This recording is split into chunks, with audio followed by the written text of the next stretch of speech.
Hey, y'all, hey. It's been a long time.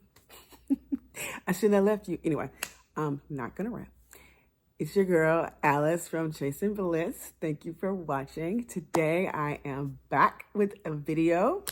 It's February 2023. It's Black History Month, but it's also the month of love.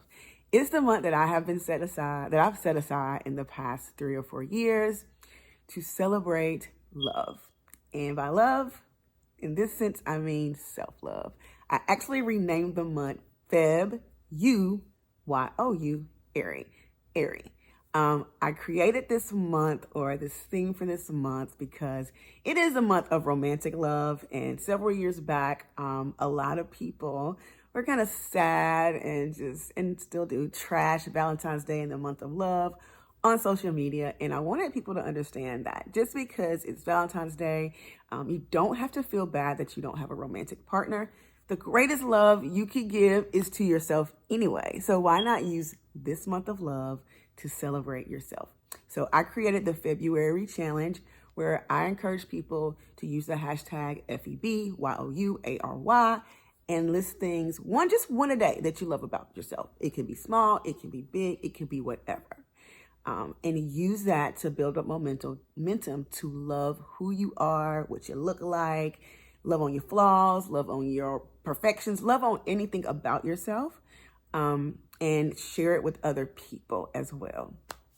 This year, February 2023, continuing that self-love challenge, I decided to give out some tips and tricks to increase the amount of self-love that you have in your life. So today is February 1st. Let's get into day one's tip. So the very first thing I thought about how would I how would I increase the love that I have for myself? Just like anything else, everything to me starts in your mind. I read somewhere that we have 70 to 80,000 thoughts per day. And then I also continue to read, and it said that 80% of those thoughts are a lot of times negative. That's a lot of negative thoughts to have throughout your day. And they're not always about yourself. They could be about other people. They could be about work. They could be about social. They could be about whatever. But 80% of them are negative. And then I read that 95% of your thoughts are also repeating. You have those same thoughts day in and day out, every day, over and over and over again. So just imagine all that negativity building up in your brain. And some of those thoughts are probably going to be about yourself. What I know about the universe is that it cannot differentiate between a negative thought and a positive thought. It's just a thought. And the universe wants us to have what we think about. That's called manifestation. So if we're constantly thinking about negative stuff, guess what? The universe is going to be like, oh, okay, you like being negative? Girl, here goes some more stuff to be negative about. Oh, you want to complain about the traffic? Oh, guess what? It's a traffic jam up ahead. Oh, you want to continuously complain about your job? Guess what? I'm going to give you more difficult tasks to do. That is what manifestation is. The more thoughts that you have about something in particular, whether it's positive or negative, because remember, it can't differentiate, it's going to continue to give it to you.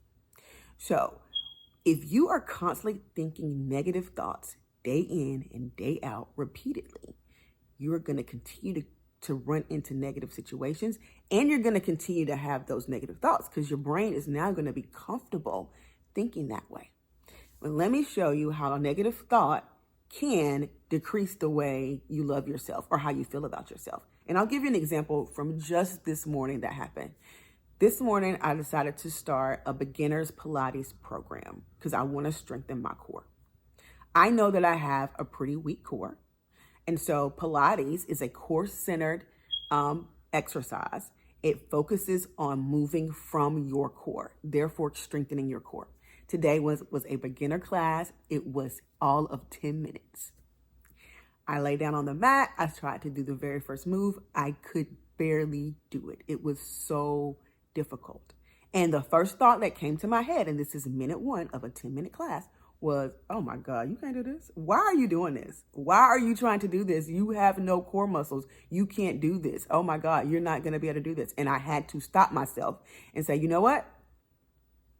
I know I don't have a lot of core muscles. My core muscles are weak. That is why I'm taking this class. I can only get better from today. I swept that negative thought out of the way, and I finished the class. Now, if I would have continued with that negative thought, a few things could have happened. I could have struggled through the class, feeling bad, not enjoying it, being unhappy, being miserable with the I can't do this attitude. I'm not good at this attitude. And what would have happened tomorrow morning when my alarm went off at 5:30? I would have said to myself, you know what? I can't do that. I'm not doing Pilates. I'm just going to quit. What would have happened later on in the afternoon? I would have felt bad. I would have been like, you're a loser. Why did you quit? You're a quitter. You're never going to get a strong core if you keep quitting. Those thoughts, that one thought of I can't do this class would have carried on into tomorrow morning, which could have kept me from getting up and doing the class.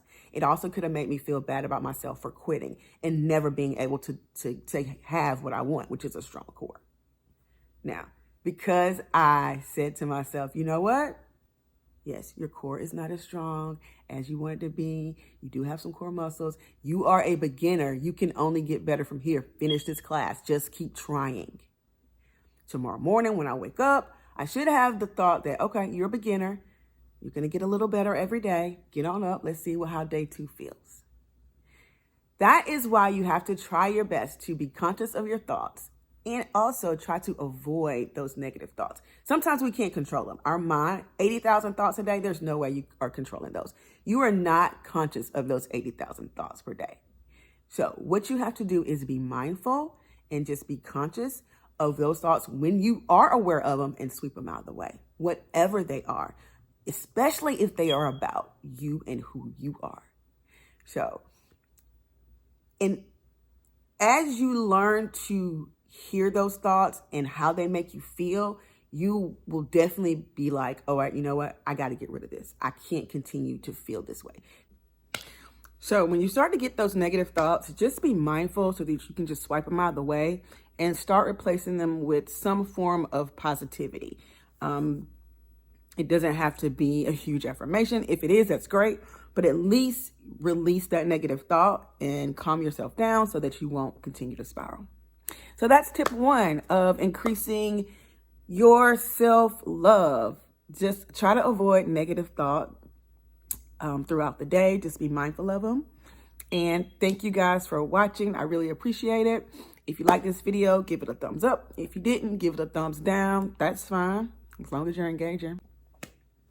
Please feel free to leave a comment of your thing that you love about yourself in the comments, or you can tag me on social media, or just use the hashtag FebYouary and I'll take a look at it. I'll be searching it. I ain't gonna lie. But anyway, if you're not already, please think about subscribing to my channel. You can hit that notification bell. I don't post that much, so you won't get bothered. It won't be a nuisance. I mean, I am posting every day this month, but that's about it. I usually post maybe once every 6 months. I don't know. I'm going to try to get better. But hit the notification bell and subscribe. Tell a family, tell your friends, tell somebody about Chasing Bliss. All right, I'll see y'all tomorrow. Bye.